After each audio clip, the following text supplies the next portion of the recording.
नमस्कार दोस्तों, मेरा नाम अराव मेहरा है और आप देख रहे हैं हिंदी टाइम्स पर मिडिल ईस्ट इवनिंग शो।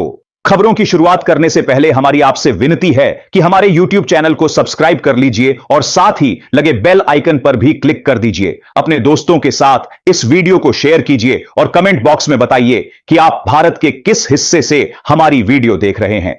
दोस्तों, आज की सबसे बड़ी और ताजा खबर यह है कि तुर्की और इजराइल के बीच युद्ध की चिंगारियां फैलती जा रही हैं। तुर्की पर इजराइल का एक बहुत बड़ा हमला पकड़ा गया है। संयुक्त अरब अमीरात और इजराइल के जासूसों के एक बड़े गद्दार नेटवर्क का पर्दाफाश हुआ है। क्या वास्तव में इजराइल तुर्की की सरकार को गिराने जा रहा है? इस बारे में हम आपको टहलका मचा देने वाली जानकारी देंगे। दूसरी तरफ इजरायली मंत्रियों ने यह मांग की है कि तुर्कों को फिलिस्तीन और अल-कुद्स से निकाला जाए और तुर्की के कूटनीतिक मिशन अल-कुद्स, फिलिस्तीन और तेल अवीव को बंद किया जाए। इजराइल के मंत्रियों ने तुर्की के खिलाफ युद्ध जैसी स्थिति की घोषणा कर दी है। वहीं दूसरी ओर तुर्की और कतर ने इजराइल को चारों तरफ से घेर लिया है और इस समय जंग बहुत ही खतरनाक मोड में प्रवेश कर चुकी है, क्योंकि इजराइल के हथियार और गोला बारूद तुर्की की सीमाओं तक पहुंचना शुरू हो चुके हैं। शुरुआत करते हैं दोस्तों आज की सबसे बड़ी और ताजा खबर से। तुर्की और इजराइल के बीच क्लैश, तनाव और खिंचाव हद से ज्यादा बढ़ चुका है। तुर्की को स्थायी रूप से इजराइल के लिए नंबर 1 खतरा घोषित कर दिया गया है। यहां तक कि तुर्की के साथ सभी संपर्क खत्म करने और तुर्की को इजराइल, अल-कुद्स और फिलिस्तीन से हटाने की भी मांग की जा रही है। पहले आप यह रिपोर्ट देखिए जो इजराइल के मशहूर अखबार और मिलियन नेटवर्क जेरूसलम पोस्ट में छपी है। यह इजराइल सरकार का प्रतिनिधि मीडिया नेटवर्क है। इस रिपोर्ट में कहा गया है कि तुर्की और इजराइल के बीच एक स्पष्ट लकीर खींचनी होगी और अब मैं इसका सार आपके सामने रखूंगा। ध्यान से सुनिए कि तुर्की हमास को सुरक्षित पनाह देता है। उसकी नेतृत्व टीम, वित्तीय नेटवर्क और साइबर ऑपरेशन तुर्की में खुलकर चलते हैं और कुछ व्यक्तियों को तुर्की की नागरिकता भी दी गई है जो हमास से जुड़े हैं। इजराइल का कहना है कि जब तक तुर्की हमास को पनाह देता रहेगा, उसे गजा तक पहुंच नहीं दी जा सकती। इजराइल तुर्की के किसी भी किरदार को खतरनाक समझता है और ऑपरेशन एक्सेस से पहले चाहता है कि तुर्की हमास का पूरा नेटवर्क बंद करे। इजराइल के अंदर यह मांग बढ़ रही है कि तुर्की के कांसुलेट बंद किए जाए, तुर्की की राहत एजेंसी TIK को बंद किया जाए और तुर्की के सभी दूतावास तथा कूटनीतिक मिशन समाप्त किए जाए। इसी संबंध में मिडिल ईस्ट मॉनिटर की रिपोर्ट में कहा गया है कि 2 दिन पहले इजराइल की कैबिनेट मीटिंग में मंत्रियों के बीच बहस और लड़ाई हो गई और यह बहस इस बात पर हुई कि इजराइल के पुलिस प्रमुख इतमार बिन गफीर ने वित्त मंत्री स्मोत्रिच से कहा कि तुर्की के साथ किसी भी प्रकार के व्यापारिक संबंध नहीं होने चाहिए और तुर्की के उत्पादों को फिलिस्तीन में आने की अनुमति नहीं देनी चाहिए। इस समय फिलिस्तीन के बड़े व्यापारी तुर्की से सामान लाते हैं और तुर्की का सामान इजराइल की बंदरगाहों से होकर आता है, क्योंकि फिलिस्तीन के पास अपनी कोई बंदरगाह नहीं है। इसलिए अत्यंत कट्टर विचारों वाले मंत्री इतमार बिन गफीर ने वित्त मंत्री से कहा कि तुर्की की वस्तुओं की एंट्री रोकी जाए, जिस पर जोरदार विवाद हुआ और वित्त मंत्री ने कहा कि इसे तुरंत लागू करना संभव नहीं है। इजराइल का एक और मंत्री MI चकली, जो लगातार तुर्की के खिलाफ एक्स ट्विटर पर अभियान चला रहा है, उसने कहा कि अल-कुद्स में स्थित तुर्की का दूतावास भी बंद किया जाए, क्योंकि तुर्की की एजेंसी टिका वहां फिलिस्तीनियों को सहायता देती है, उन्हें फंड करती है और इजराइल के खिलाफ भड़काती है। यह सारी बातें मिडिल ईस्ट मॉनिटर और अन्य अंतरराष्ट्रीय मीडिया में भी प्रकाशित हुई हैं। जेरूसलम पोस्ट की इस रिपोर्ट में आगे लिखा गया है कि तुर्की इजराइल संबंध पहले सुधर रहे थे, लेकिन 7 अक्टूबर के बाद पूरी तरह टूट गए। इजरायली दूतावास 1950 में बनाए गए थे और उस समय तुर्की में सेक्युलर सरकार थी। पहले 2002 से 2010 तक रिश्ते साधारण थे, लेकिन 2010 से 2022 तक लगभग 12 साल दोनों देशों में भारी तनाव रहा। 7 अक्टूबर के बाद तुर्की में इजराइल का दूतावास बंद पड़ा है, जबकि लगभग 50 कूटनीतिक अधिकारी तुर्की में सक्रिय हैं। तुर्की की व्यापारिक पाबंदियों का ड्रामा फेल हो गया और तुर्की अब भी संयुक्त राष्ट्र के नियमों के अनुसार इजराइल के रास्ते फिलिस्तीन के लिए सामान भेज रहा है। इसी रिपोर्ट में यह भी कहा गया है कि अमेरिका ने मुस्लिम ब्रदरहुड को आतंकी संगठन घोषित किया है, लेकिन यह फैसला तब तक प्रभावी नहीं होगा जब तक तुर्की और कतर इसका समर्थन नहीं करते, क्योंकि इनके यहां से जुड़े संस्थान और लोग मौजूद हैं। एक और रिपोर्ट में जो मारेव अखबार की है, एक इजरायली पत्रकार ने कहा कि राष्ट्रपति ट्रंप ने कहा था कि मुस्लिम ब्रदरहुड की सभी शाखाओं पर प्रतिबंध लगेगा, लेकिन यह प्रतिबंध असरदार तभी होगा जब तुर्की और कतर भी इसमें शामिल हों, वरना यह एक अधूरा कदम रहेगा। दूसरी ओर आज की एक और बड़ी खबर यह है कि तुर्की की सरकार को गिराने के लिए पर्दे के पीछे बहुत बड़ी कोशिशें चल रही हैं।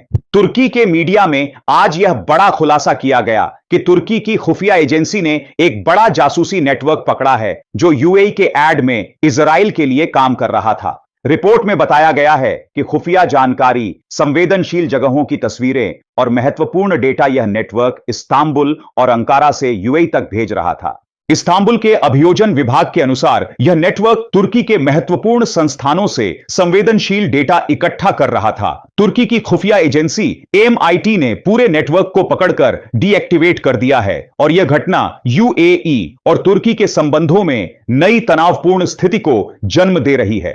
रक्षा क्षेत्र में जासूसी को अंकारा रेड लाइन मानता है और भविष्य में और गिरफ्तारियां होने की संभावना है। दोस्तों, आज की सबसे बड़ी और ताजा खबरें यही थीं। उम्मीद है कि आज की यह खबरें आपको पसंद आई होंगी।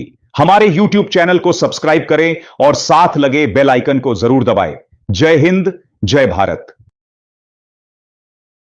नमस्कार दोस्तों, मेरा नाम रोशनी है और आप देख रहे हैं तिरंगा न्यूज। खबरों की शुरुआत करने से पहले आपसे निवेदन है कि हमारे YouTube चैनल को सब्सक्राइब करना न भूलें और साथ में दिए गए बेल आइकन को भी जरूर दबा दें। इस वीडियो को अपने दोस्तों तक पहुंचाएं और कमेंट बॉक्स में बताइए कि आप भारत के किस राज्य या शहर से हमें देख रहे हैं। दोस्तों, आज की सबसे बड़ी और अहम खबर यह है कि तुर्की और इजराइल के बीच माहौल बेहद तनावपूर्ण होता जा रहा है। तुर्की के खिलाफ इजराइल की एक बड़ी कार्रवाई का खुलासा हुआ है और बताया जा रहा है कि यूएई और इजराइल से जुड़े एक गुप्त जासूसी नेटवर्क पर तुर्की ने बड़ा एक्शन लिया है। क्या इजराइल वाकई तुर्की की सरकार को कमजोर करने की कोशिश में है? इस पूरे मामले से जुड़ी चौंकाने वाली जानकारी हम आपको आगे बताएंगे। दूसरी ओर, इजरायली मंत्रियों ने यह तक कहा है कि तुर्की का प्रभाव फिलिस्तीन और अल कुद्स से पूरी तरह हटाया जाए और तुर्की के सभी दूतावास तथा कूटनीतिक दफ्तर अल कुद्स, फिलिस्तीन और तेल अवीव को बंद कर दिया जाए। कई मंत्री इस स्थिति को तुर्की के खिलाफ युद्ध जैसे माहौल की शुरुआत बता रहे हैं। इधर तुर्की और कतर ने भी इजराइल को चारों दिशाओं से घेरने की रणनीति अपनाई है और हालात बेहद संवेदनशील मोड़ पर पहुंच चुके हैं क्योंकि इजराइल के हथियार और गोला बारूद तुर्की की सीमाओं के करीब पहुंचने की खबरें आ रही हैं। चलिए शुरुआत करते हैं आज की सबसे महत्वपूर्ण अपडेट से। तुर्की और इजराइल के बीच टकराव और तनाव अब ऐसे स्तर पर पहुंच चुका है कि इजराइल ने तुर्की को अपने लिए सबसे बड़ा और स्थायी खतरा घोषित कर दिया है। यहां तक कि कई नेता तुर्की को इजराइल, फिलिस्तीन और अल कुद्स से पूरी तरह बाहर करने की मांग उठा रहे हैं। सबसे पहले नजर डालिए इजराइल के मशहूर अखबार जेरूसलम पोस्ट की उस रिपोर्ट पर जिसे इजराइल की सरकारी सोच का प्रतिनिधित्व माना जाता है। रिपोर्ट के अनुसार तुर्की और इजराइल के बीच अब एक साफ सीमा खींचने की जरूरत है। इसमें दावा किया गया है कि तुर्की हमास को सुरक्षित ठिकाना प्रदान करता है और उसका नेतृत्व, फंडिंग नेटवर्क तथा साइबर गतिविधियां तुर्की में सक्रिय रहती है। कुछ ऐसी व्यक्तियों को तुर्की की नागरिकता भी दी गई है जो हमास से संबद्ध माने जाते हैं। इजराइल का कहना है कि जब तक तुर्की हमास का समर्थन बंद नहीं करता, तब तक तुर्की को गजा की ओर पहुंचने की अनुमति नहीं दी जा सकती। ऑपरेशन एक्सेस से पहले इजराइल चाहता है कि तुर्की इस पूरे नेटवर्क को पूरी तरह समाप्त करे। इजराइल के अंदर लगातार यह मांग बढ़ रही है कि तुर्की के कांसुलेट बंद किए जाए, तुर्की की सहायता संस्था टीका की गतिविधियां रोकी जाए और तुर्की के सभी कूटनीतिक मिशनों को समाप्त किया जाए। मिडिल ईस्ट मॉनिटर की रिपोर्ट बताती है कि 2 दिन पहले इजराइल की कैबिनेट बैठक में मंत्रियों के बीच इस मुद्दे पर तीखी बहस हुई। पुलिस प्रमुख इतमार बिन गफीर ने वित्त मंत्री स्मोत्रिच से कहा कि तुर्की के साथ व्यापारिक संबंध तुरंत रोक दिए जाए और तुर्की के सामान को फिलिस्तीन में प्रवेश न दिया जाए। फिलिस्तीन के व्यापारी तुर्की से बड़े पैमाने पर उत्पाद खरीदते हैं और वे सामान इजराइल की बंदरगाहों के माध्यम से आता है क्योंकि फिलिस्तीन की अपनी कोई बंदरगाह नहीं है। इस पर भी तीखा विवाद हुआ कि इसे तुरंत लागू करना संभव नहीं है। एक अन्य मंत्री एम.ई. चकली, जो एक्स ट्विटर पर तुर्की के विरुद्ध लगातार अभियान चलाता रहा है, वह भी अल कुद्स में तुर्की के दूतावास को बंद करने की मांग कर रहा है, यह आरोप लगाते हुए कि टिका फिलिस्तीनियों को सहायता और फंडिंग देकर इजराइल के खिलाफ वातावरण बनाती है। यह सारे विवरण मिडिल ईस्ट मॉनिटर और अन्य अंतर्राष्ट्रीय मीडिया रिपोर्टों में भी छपे हैं। जेरूसलम पोस्ट की रिपोर्ट आगे बताती है कि तुर्की इजराइल संबंध 7 अक्टूबर के बाद पूरी तरह टूट चुके हैं। 1950 में तुर्की में इजरायली दूतावास की स्थापना की गई थी और तब वहां पर सेक्युलर सरकार थी। 2002 से 2010 तक संबंध सामान्य रहे, परंतु 2010 से 2022 तक लगातार भारी तनाव बना रहा। 7 अक्टूबर के बाद तुर्की में इजराइल का दूतावास बंद पड़ा है। हालांकि लगभग 50 कूटनीतिक अधिकारी अब भी तुर्की में सक्रिय रूप से काम कर रहे हैं। तुर्की की व्यापारिक पाबंदियों का असर कमजोर पड़ा है और अभी भी संयुक्त राष्ट्र के नियमों के अनुसार तुर्की इजराइल के रास्ते फिलिस्तीन को सामान भिजवा रहा है। इसके साथ ही अमेरिका द्वारा मुस्लिम ब्रदरहुड को आतंकी संगठन घोषित करने का फैसला भी तभी प्रभावी माना जाएगा जब तुर्की और कतर इसमें सहयोग दें, क्योंकि संबंधित संस्थाएं और लोग इन दोनों देशों में मौजूद हैं। मारिव अखबार की एक रिपोर्ट में एक इजरायली पत्रकार का बयान भी शामिल है, जिसमें कहा गया है कि पूर्व राष्ट्रपति ट्रंप ने भी मुस्लिम ब्रदरहुड पर प्रतिबंध लगाने की बात कही थी, पर यह तभी असरदार होगा जब तुर्की और कतर इसका समर्थन करें। अब बढ़ते हैं आज की एक और बड़ी खबर की ओर। तुर्की में सरकार को अस्थिर करने की गुप्त कोशिशों का दावा किया जा रहा है। तुर्की के मीडिया के अनुसार तुर्की की खुफिया एजेंसी MIT ने एक बड़ा जासूसी नेटवर्क पकड़ा है, जो UAE के नाम पर इजराइल के लिए संवेदनशील जानकारी इकट्ठा कर रहा था। रिपोर्ट बताती है कि यह नेटवर्क इस्तांबुल और अंकारा के महत्वपूर्ण स्थानों की तस्वीरें और संवेदनशील डेटा UAE तक भेज रहा था। इस्तांबुल के अभियोजन विभाग ने भी इसकी पुष्टि की है कि यह समूह तुर्की के अहम संस्थानों से महत्वपूर्ण सूचनाएं इकट्ठा कर रहा था। MIT ने इस पूरे नेटवर्क को निष्क्रिय कर दिया है और माना जा रहा है कि आने वाले दिनों में और गिरफ्तारियां हो सकती हैं। दोस्तों, आज की प्रमुख और ताजा खबरें यही थीं। उम्मीद है कि यह जानकारी आपको पसंद आई होगी। हमारे चैनल को सब्सक्राइब करें और बेल आइकन जरूर दबाएं।